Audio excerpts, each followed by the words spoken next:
failing. If I were a man, I said to myself, none of this would be in question. My children would respect me, my wife would honor me, and everyone would exalt the work.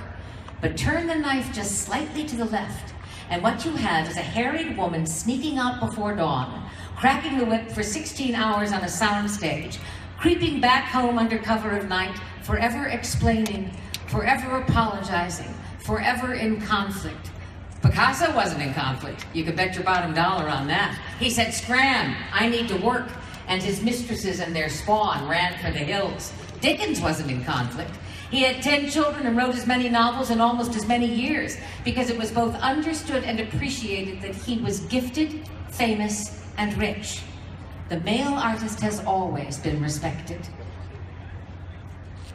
For the actress, there is no resolution. Read the life of Eleanor Duse. Read the life of Sarah Bernhardt. Conflict and toil, occasionally leavened by illicit romance. Duse, arguably the greatest actress who ever lived, sent her only daughter to a convent so as not to expose her to the tawdry perils of life in the theater. Shortly after giving birth to an illegitimate son, Maurice, Bernhardt resumed her lucrative career as a courtesan. It wasn't until she clawed her way back to her rightful place on the stage that she bought the famous coffin in which she was photographed, eyes closed. Maurice must have had mixed feelings about nap time. I played Captain Janeway in an era that had not resolved the conflicts surrounding mothers and work.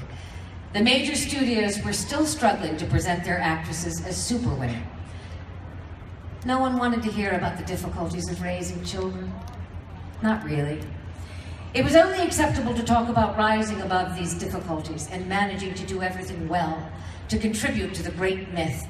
Women are master multitaskers who fly through space spouting technobabble at warp 9.9, who then beam themselves home in time for dinner, prepared by hand on a 4-burner Viking stove, tuck their tired but happy children into their lavender-scented beds, learn 10 pages of dialogue to perfection while soaking luxuriously in a bubble bath, and finally, reluctantly, turning out the light because, by God, she still has energy to burn.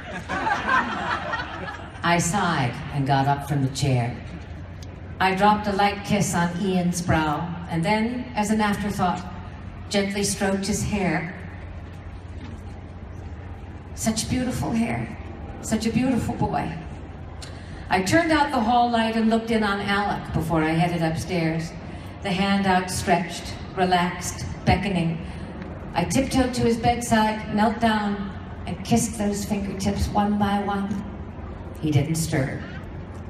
Then I climbed the stairs to my bedroom, where I would forego a bath, run a toothbrush across my teeth, remove my fancy premiere makeup, force myself to study my pages for tomorrow's work, set the alarm for a 3:45 a.m. wake-up, and switch off the lamp.